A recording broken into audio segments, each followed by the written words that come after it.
Numbers 31. This chapter belongs to the book of the Wars of the Lord, in which it is probable it was inserted. It is the history of a holy war, a war with Midian. Here is 1. A divine command for the war, verse 1, 2. 2. The undertaking of the war, verse 3 through 6. 3. The glorious success of it, verse 7 through 12. 4. Their triumphant return from the war. 1. The respect Moses paid to the soldiers, verse 13. 2. The rebuke he gave them for sparing the women, verse 14 through 18. 3. The directions he gave them for the purifying of themselves and their effects, verse 19 through 24. 4. The distribution of the spoil they had taken, one half to the soldiers, the other to the congregation, and a tribute to the Lord out of each, verse 25 through 47. 5. The freewill offering of the officers, verse 48, etc. The slaughter of the Midianites, 1452 BC. And the Lord spake unto Moses, saying, Avenge the children of Israel of the Midianites. Afterward shalt thou be gathered unto thy people. And Moses spake unto the people, saying, Arm some of yourselves unto the war, and let them go against the Midianites, and avenge the Lord of Midian.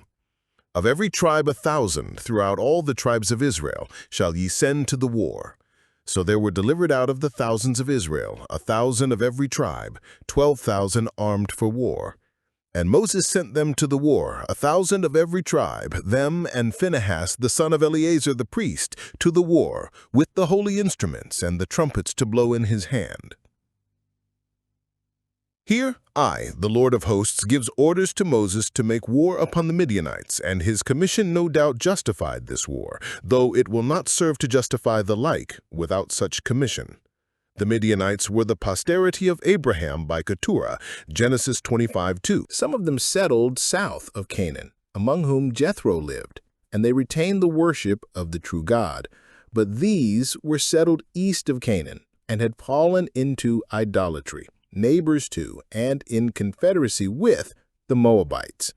Their land was not designed to be given to Israel, nor would Israel have meddled with them if they had not made themselves obnoxious to their resentment by sending their bad women among them to draw them to whoredom and idolatry. This was the provocation. This was the quarrel. For this, says God, avenge Israel of the Midianites. Verse 2. 1. God would have the Midianites chastised, and inroad made upon that part of their country which lay next to the camp of Israel, and which was probably more concerned in that mischief than the Moabites, who therefore were let alone. God will have us to reckon those our worst enemies that draw us to sin, and to avoid them. And since every man is tempted when he is drawn aside of his own lusts, and these are the Midianites which ensnare us with their wiles, on them we should avenge ourselves, not only make no league with them, but make war upon them by living a life of mortification. God had taken vengeance on his own people for yielding to the Midianites' temptations. Now the Midianites that gave the temptation must be reckoned with, for the deceived and the deceiver are his. Job 12:16. Both accountable to his tribunal. And though judgment begin at the house of God, it shall not end there. 1 Peter 4:17. There is a day coming when vengeance will be taken on those that have introduced errors and corruptions into the church, and the devil that deceived men will be cast into the lake of fire. Israel's quarrel with Amalek that fought against them was not avenged till long after, but their quarrel with Midian that debauched them was speedily avenged, for they were looked upon as much more the dangerous and malicious enemies. 2. God would have it done by Moses in his lifetime, that he who had so deeply resented that injury might have the satisfaction of seeing it avenged. See this execution done upon the enemies of God and Israel, and afterwards thou shalt be gathered to thy people. This was the only piece of service of this kind that Moses must further do. And then he has accomplished as a hireling his day, and shall have his quietus, enter into rest. Hitherto his usefulness must come, and no further. The wars of Canaan must be carried on by another hand. Note, God sometimes removes useful men when we think they can be ill spared, but this ought to satisfy us that they are never removed until they have done the work which was appointed them. Moses gives orders to the people to prepare for this expedition. Verse 3. He would not have the whole body of the camp to stir, but they must arm some of themselves to the war, such as were either most fit or most forward, and avenge the Lord of Midian. God said, avenge Israel. Moses says, avenge the Lord, for the interests of God and Israel are united, and the cause of both is one and the same. And if God in what he does shows himself jealous for the honor of Israel, surely Israel in what they do ought to show themselves jealous for the glory of God. Then only can we justify the avenging of ourselves when it is the vengeance of the Lord that we engage in. Nay, for this reason we are forbidden to avenge ourselves, because God has said, vengeance is mine, I will repay. A detachment is drawn out accordingly for the service, 1,000 out of every tribe, 12,000 in all. A small number in comparison with what they could have sent, and it is probable small in comparison with the number of the enemies they were sent against.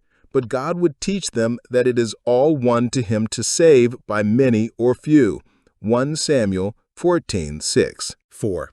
Phinehas, the son of Eleazar, was sent along with them. It is strange that no mention is made of Joshua in this great action. If he was general of these forces, who do we not find him leading them out? If he tarried at home, why do we not find him meeting them with Moses at their return? It is probable, each tribe having a captain of its own 1,000, there was no general, but they proceeded in the order of their march through the wilderness, Judah first, and the rest in their posts, under the command of their respective captains, spoken of 48. But the war being a holy war, Phinehas was their common head, not to supply the place of a general, but by the oracle of God to determine the resolves of their councils of war, in which the captains of thousands would all acquiesce, and according to which they would act in conjunction. He therefore took with him the holy instruments or vessels, probably the breastplate of judgment, by which God might be consulted in any emergency.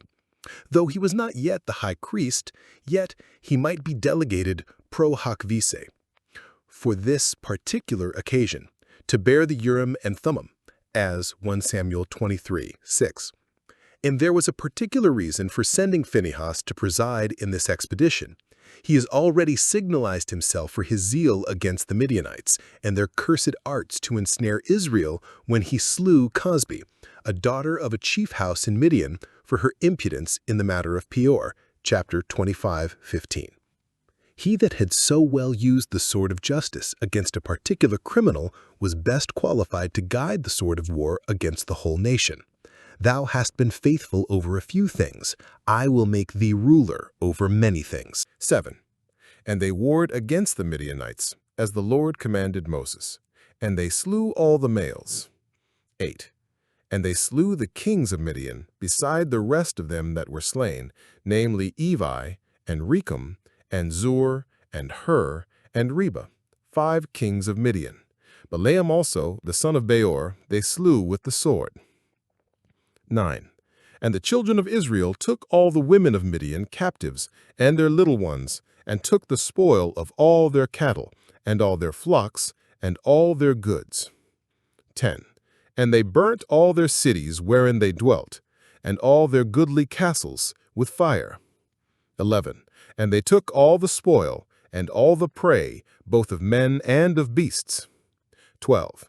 And they brought the captives, and the prey, and the spoil unto Moses and Eleazar the priest, and unto the congregation of the children of Israel, unto the camp at the plains of Moab, which are by Jordan near Jericho.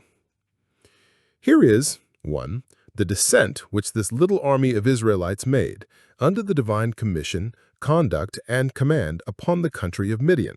They warred against the Midianites. It is very probable that they first published their manifesto, showing the reasons of the war and requiring them to give up the ringleaders of the mischief to justice, for such afterwards was the law, Deuteronomy 20:10, and such the practice, Judges 20:12-13. But the Midianites, justifying what they had done and standing by those that had done it, the Israelites attacked them with fire and sword and all the pious fury with which their zeal for God and their people inspired them. 2. The military execution they did in this descent. They slew all the males, verse 7, that is, all they met with as far as they went. They put them all to the sword and gave no quarter.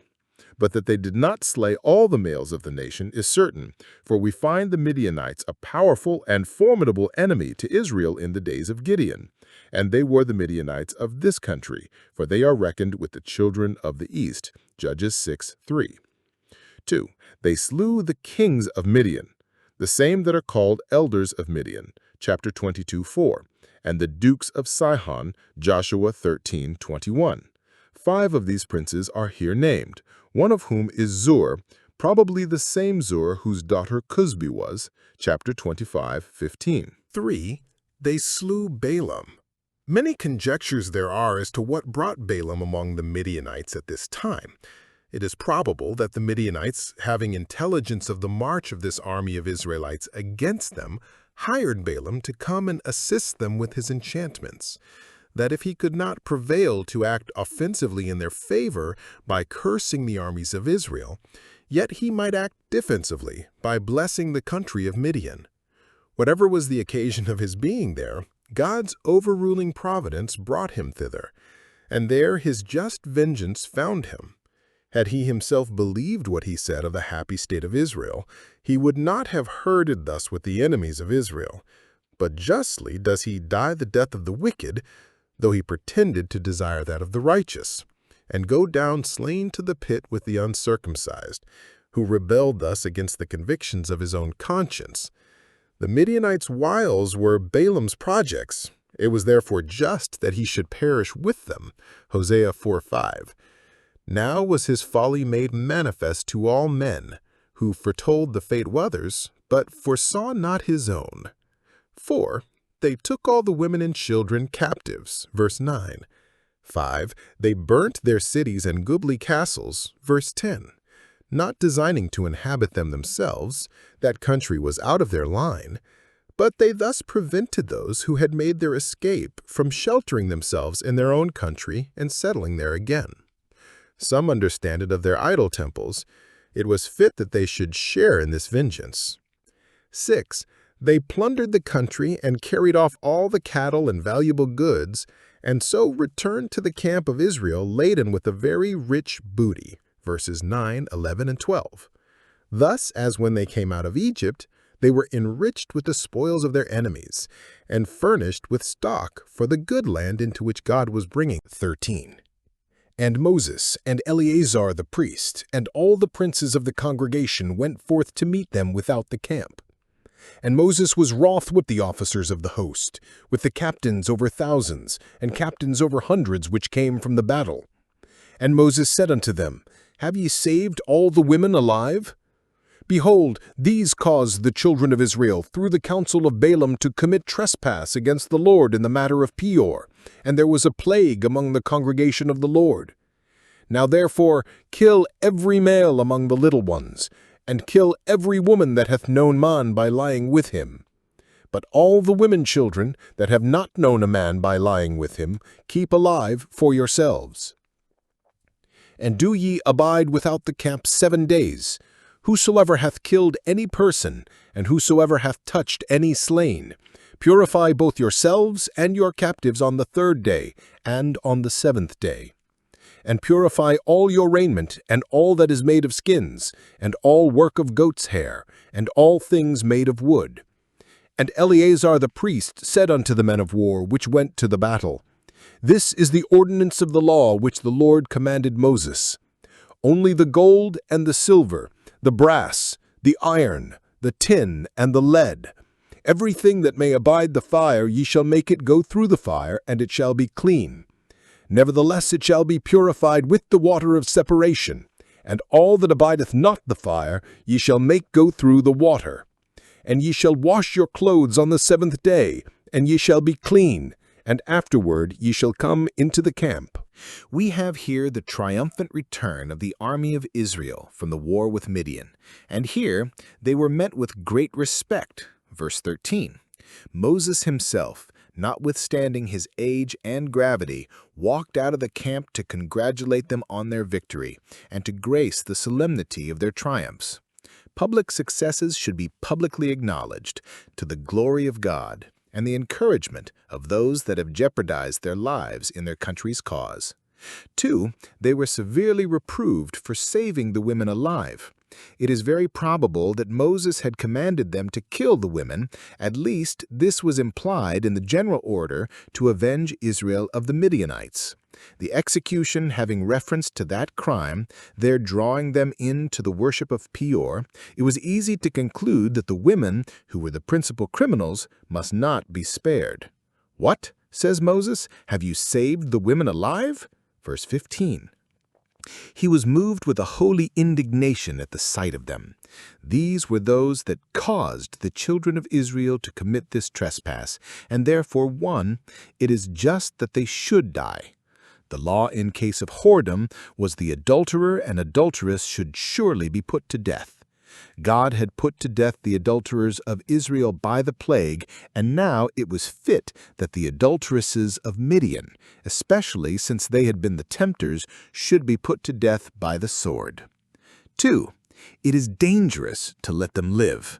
They will still be tempting the Israelites to uncleanness, and so your captives will be your conquerors, and a second time your destroyers.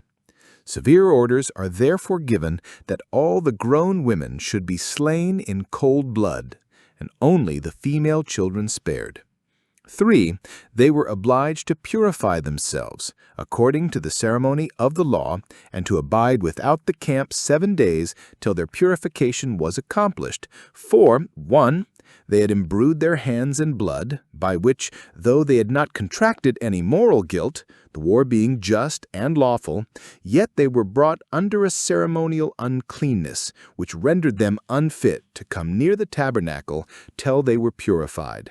Thus God would preserve in their minds a dread and detestation of murder. David must not build the temple because he had been a man of war and had shed blood. 1 Chronicle 28:3. 2, they could not but have touched dead bodies, by which they were polluted, and that required they should be purified with the water of separation. Verse 19, 20, 24. 4, they must likewise purify the spoil they had taken, the captives, verse 19, and all the goods, verse 21 to 23. What would bear the fire must pass through the fire, and what would not must be washed with water. These things had been used by Midianites, and having now come into the possession of Israelites, it was fit that they should be sanctified to the service of that holy nation and the honor of their holy God.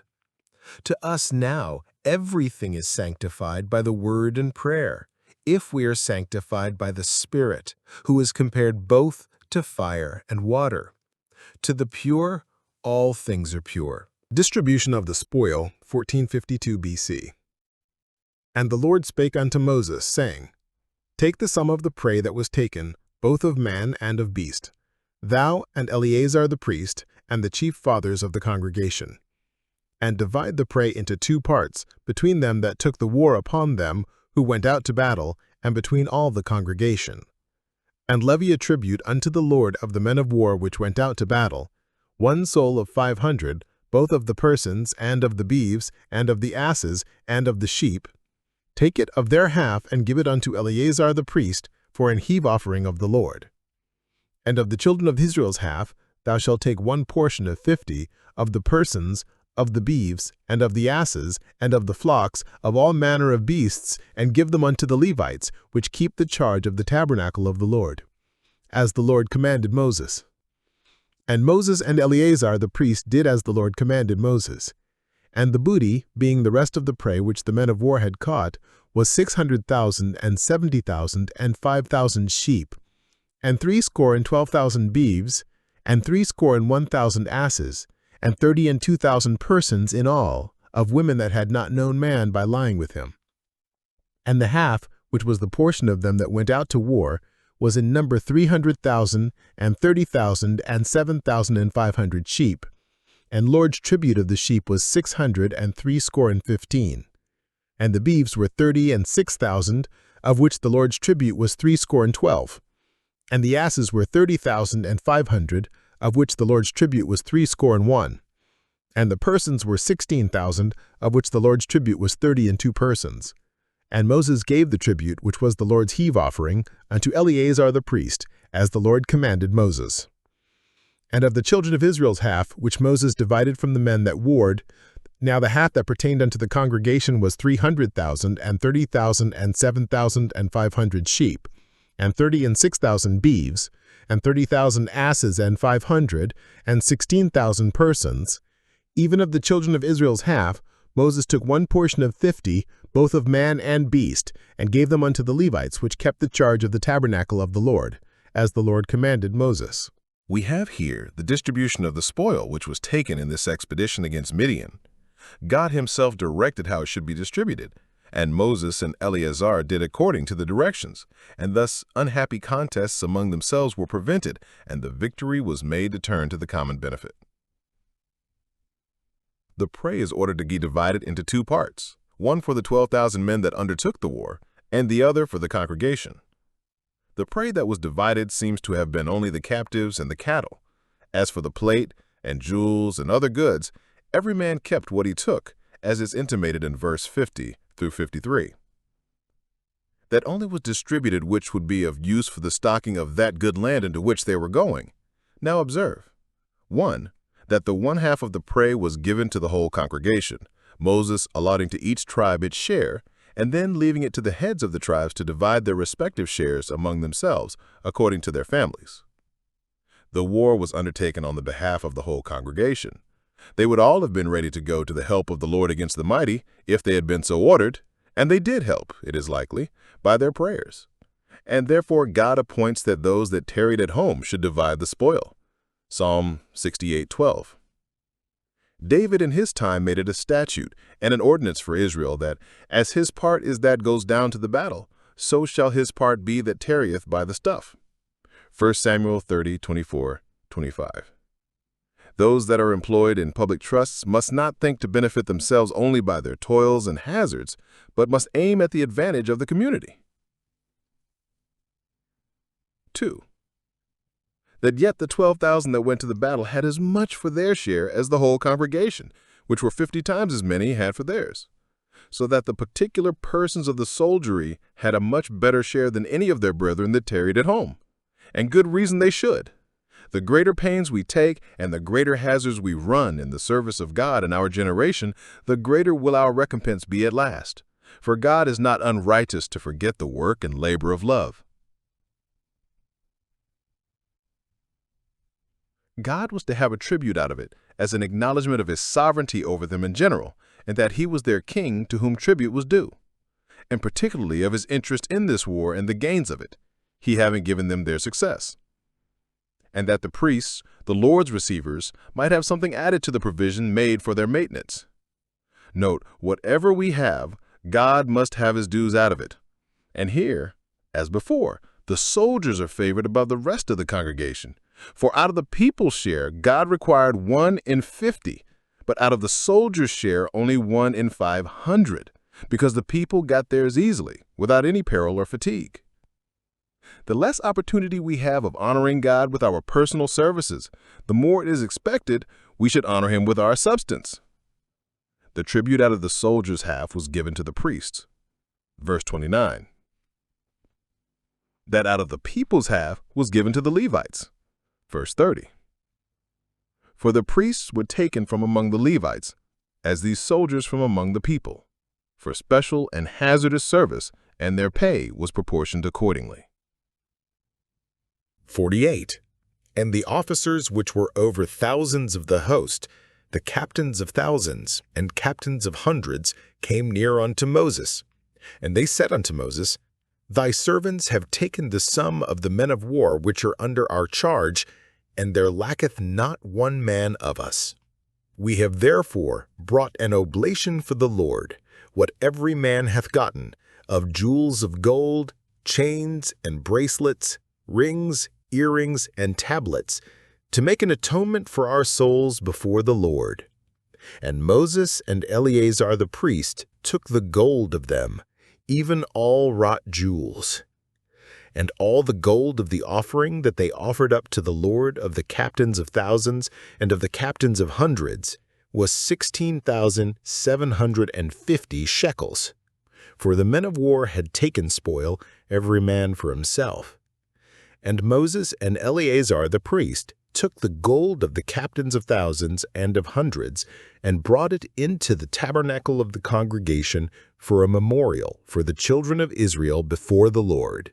Here is a great example of piety and devotion in the officers of the army, the colonels that are called captains of thousands, and the inferior officers that were captains of hundreds.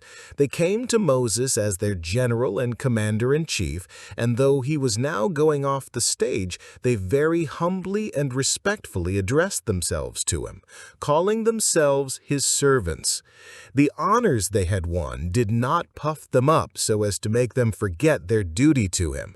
Observe in their address to them, 1. The pious notice they take of God's wonderful goodness to them in this late expedition, in preserving not only their own lives, but the lives of all the men of war that they had under their charge, so that upon the review of their muster roll, it appeared there was not one missing. Verse 49.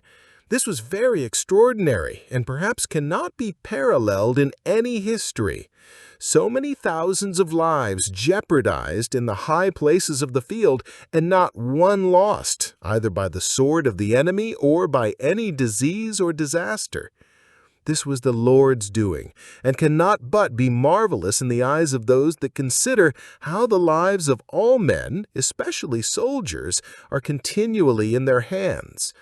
It is an evidence of the tender feeling which these commanders had for their soldiers, and that their lives were very precious to them, that they looked upon it as a mercy to themselves that none of those under their charge miscarried.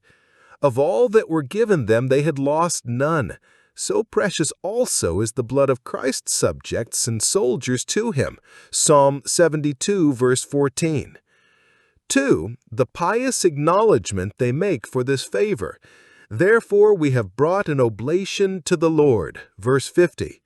The oblation they brought was out of that which every man had gotten, and it was gotten honestly by a divine warrant.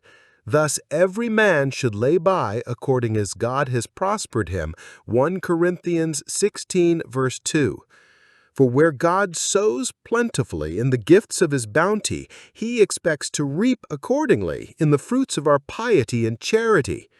The tabernacle first and the temple afterwards were beautified and enriched with the spoils taken from the enemies of Israel, as by David, 2 Samuel 8, 11, 12, and his captains, 1 Chronicles 26, 26, 27.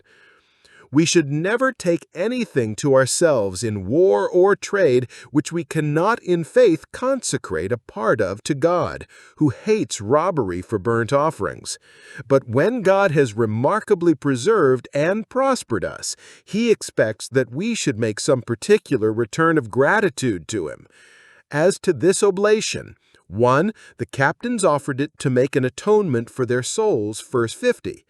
Instead of coming to Moses to demand a recompense for the good service they had done in avenging the Lord of Midian, or to set up trophies of their victory for the immortalizing of their own names, they bring an oblation to make atonement for their souls, being conscious to themselves, as the best men must be, even in their best services, that they had been defective in their duty, not only in that instance for which they were reproved, verse 14, but in many others. For there is not a just man upon the earth that doeth good and sinneth not.